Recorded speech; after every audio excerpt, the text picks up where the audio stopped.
We are in the midst of the 2017 legislative session, and today we'll discuss Senate Bill 29, or SB29. Don't let it be a triumph of stupidity. Senate Bill 29 is entitled Utah Marriage Commission Amendments. It proposes to increase the marriage license fee by $20 so that the cost will now be $30 instead of $10. It proposes to create a restricted account to support marriage and relationship strengthening efforts in the state. It proposes to offer a couple a $20 rebate if both parties complete premarital education or counseling that meets specific criteria set by the state government. It proposes to have the state determine the content requirements for premarital education and counseling, and to have the state determine the requirements for providers of premarital education and counseling. It also provides for creation of the Marriage Education Restricted Account and a reporting requirement. Where to begin with what's wrong with this well-meaning but certainly patently stupid and intellectually morally lazy idea? Senate Bill 29 will increase funding to the state, getting more involved in our marriages. It will also increase money and business for those people who will be state-sanctioned to provide the state's concept of what your marriage should be. While there's clearly nothing wrong with individuals considering marriage, seeking out the guidance of others, state legislators are not qualified to give marriage advice or to tell us what advice we need. And what is this advice the state wants every couple applying for a marriage license to learn for $20?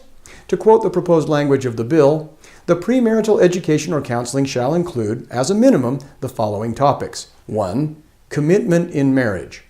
2. The importance of providing a safe and nurturing environment for children. 3. Effective communication and problem-solving skills, including avoiding violence and abuse in the relationship. And 4. Effective financial management. And how much time would this bill have couples desiring to marry spend? At least 6 hours of premarital education or 3 hours of counseling, they don't distinguish between the two, would be required to fulfill the requirements of this section.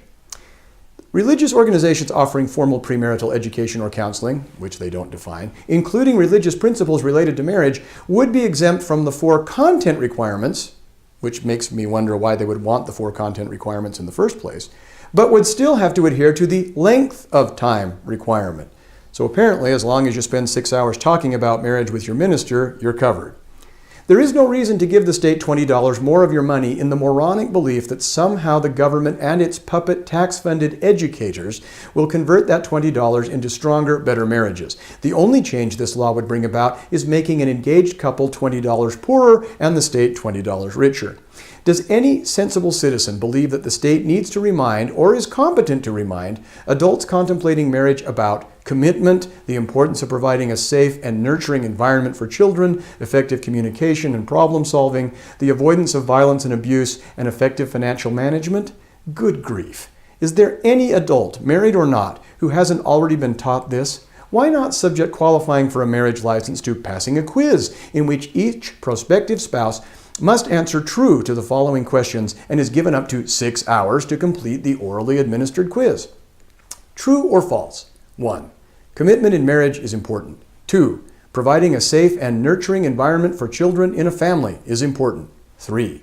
Effective communication and problem-solving skills in a marriage, including avoiding violence and abuse, is important. 4. Effective financial management in a marriage is important.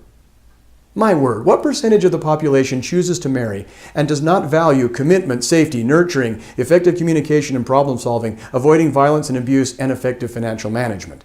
Marriages do not fail as a result of a lack of education. Nor will fewer marriages fail or more marriages succeed after 3 to 6 hours of education about the importance of commitment, communication, safe nurturing, heaven help us, nonviolence, and thrift. Any legislator who truly believes that charging a couple $20 for 3 to 6 hours of instruction on these subjects will cause any measurable improvement in the state of marriage in Utah should be expelled for incompetence and breach of fiduciary duty. If you, like I, wish to ensure that this well-meaning but nonetheless stupid and insulting idea is not made the law of the land, click here to find the contact information for your legislators and write them, pleading with them to vote against SB 29.